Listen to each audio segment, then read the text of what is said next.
हनुमान चालीसा, ये नाम सुनते ही मन में एक अलग ही श्रद्धा और शक्ति का भाव आता है ना। ये सिर्फ 40 छंदों की एक प्रार्थना नहीं है, ये तो भक्ति, शक्ति और अटूट विश्वास का एक महासागर है, जिसमें दुनिया भर के करोड़ों लोग हर रोज डुबकी लगाते हैं। अब जरा इस आंकड़े पे नजर डालिए, 290 करोड़ से भी ज्यादा। और ये तो सिर्फ एक, जी हाँ, सिर्फ एक पॉपुलर ऑनलाइन वर्जन के व्यूज हैं। कमाल की बात है ना। इससे पता चलता है कि आज के डिजिटल जमाने में भी ये प्राचीन भजन, मतलब इसकी पहुंच कितनी गहरी है, पीढ़ी दर पीढ़ी, देश की सीमाओं के पार। तो सवाल उठता है कि आखिर ऐसा क्या है इन 40 छंदों में, कौन सी शक्ति है इनमें जो इन्हें इतना पावरफुल बनाती है। तो चलिए आज इसी बात को समझते हैं। हनुमान चालीसा की बनावट, उसके गहरे मतलब और उसकी उस अपील को डिकोड करते हैं जो आज भी, सदियों बाद भी वैसी की वैसी ही है।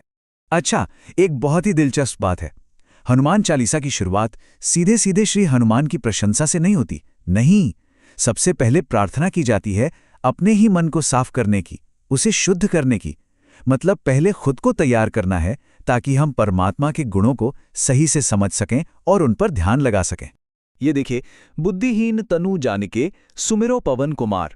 यहां भक्त खुद को ज्ञानहीन मान रहा है, एक तरह से अपनी कमियों को स्वीकार कर रहा है और फिर पवन पुत्र का ध्यान कर रहा है। और मांग क्या रहा है? बल बुद्धि विद्या देहु मोहि। बल, बुद्धि और विद्या, ठीक वही चीजें जिनके प्रतीक खुद श्री हनुमान हैं।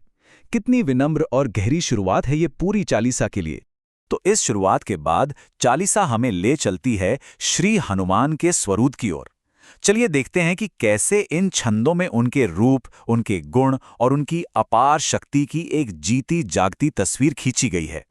अतुलित बल धामा, मतलब वो अतुलनीय शक्ति के भंडार हैं। सोचिए, ऐसी शक्ति जिसकी कोई तुलना ही नहीं की जा सकती, कोई लिमिट नहीं, कोई मुकाबला नहीं। ये शब्द ही उनकी शक्ति के विशालकाय रूप को बयां कर देते हैं। और फिर आता है महावीर, विक्रम, बजरंगी। एक एक शब्द में ही कितनी शक्ति है। महावीर यानी महान वीर, विक्रम मतलब पराक्रमी, और बजरंगी जिनका अंग, जिनका शरीर वज्र जैसा मजबूत हो। तो यहां सिर्फ उनकी हिम्मत नहीं बल्कि उनके शक्तिशाली शरीर का भी जिक्र है। लेकिन, और ये बहुत जरूरी बात है, उनकी शक्ति सिर्फ शारीरिक नहीं है।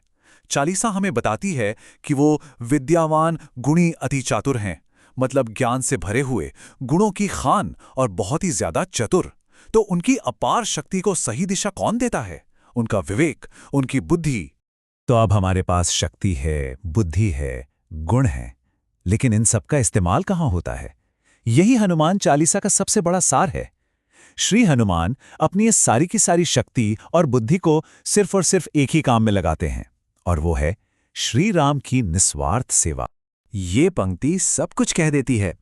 राम काज करिबे को आतुर, वो हमेशा श्री राम का काम करने के लिए उत्सुक रहते हैं। ये जो शब्द है ना, आतुर, इसमें उनकी तत्परता छिपी है। ऐसा नहीं है कि उन्हें कहा जाता है तो वो करते हैं, नहीं, सेवा करना तो जैसे उनका स्वभाव ही है, उनकी प्रकृति है। और उनकी ये सेवा सिर्फ बातों में नहीं, कामों में दिखती है। चालीसा में उनके बड़े बड़े कारनामों का जिक्र है, जैसे 100 योजन का विशाल सागर एक छलांग में पार कर जाना, फिर लंका में माता सीता को ढूंढ निकालना, पूरी लंका में आग लगा देना और लक्ष्मण जी के प्राण बचाने के लिए पूरा का पूरा पहाड़ उठा लाना। ये हर एक काम उनकी जबरदस्त शक्ति और श्री राम के प्रति उनकी अटूट भक्ति का सबूत है। यहां से चालीसा में एक बहुत ही खूबसूरत मोड़ आता है। अब बात सिर्फ रामायण के महानायक की नहीं हो रही है, अब फोकस शिफ्ट होता है और श्री हनुमान एक पर्सनल गार्डियन, एक व्यक्तिगत रक्षक के रूप में सामने आते हैं हर भक्त के लिए। और ये वादा देखिए, भूत पिशाच निकट नहीं आवें, महावीर जब नाम सुनावें। कितना शक्तिशाली विश्वास है इन पंक्तियों में कि सिर्फ महावीर का नाम लेने भर से हर तरह का डर, हर तरह की नेगेटिव एनर्जी पास नहीं फटकती। ये सुरक्षा का एक बहुत बड़ा आश्वासन है। चालीसा एक बहुत ही सरल रास्ता बताती है। एक तरफ है संकट यानी जीवन की मुश्किलें, परेशानियां, और दूसरी तरफ है तुम्हारी शरणा यानी श्री हनुमान की शरण, उनका आश्रय। तो चालीसा कहती है कि जब भी संकट आए तो बस उनकी शरण में चले जाओ, वही मुश्किलों से निकलने का रास्ता है। और ये सिर्फ बाहरी संकटों की बात नहीं है। नास से रोग हरय सब पीरा, यहाँ साफ साफ कहा गया है कि चालीसा का जाप करने से न सिर्फ शारीरिक रोग बल्कि हर तरह की मानसिक पीड़ा भी दूर होती है। ये एक तरह से तन और मन दोनों के लिए ही हीलिंग का काम करती है। और अब हम चालीसा के अंतिम हिस्से की तरफ बढ़ते हैं, जहां उन लाभों के बारे में बताया गया है जो इसके पाठ से मिलते हैं।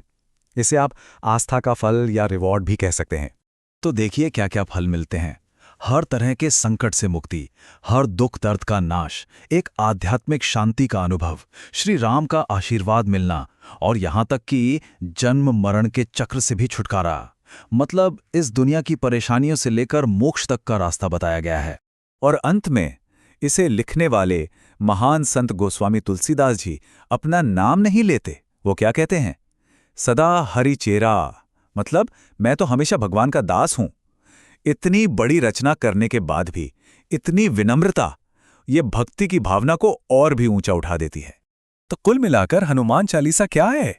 ये 3 मजबूत स्तंभों पर टिकी है: शक्ति, भक्ति और निस्वार्थ सेवा। ये शक्ति को बुलाने का मंत्र है, भक्ति को जताने का जरिया है और बिना किसी स्वार्थ के सेवा करने का सबसे बड़ा उदाहरण है। और अंत में एक सवाल, अगर हम आस्था से थोड़ा परे हटकर भी सोचें तो निस्वार्थ सेवा और बुद्धि के साथ इस्तेमाल की गई असीम शक्ति की ये कहानी आज की दुनिया में हमारे लिए क्या मायने रखती है? ये हमें अपनी जिंदगी के बारे में क्या सिखा सकती है?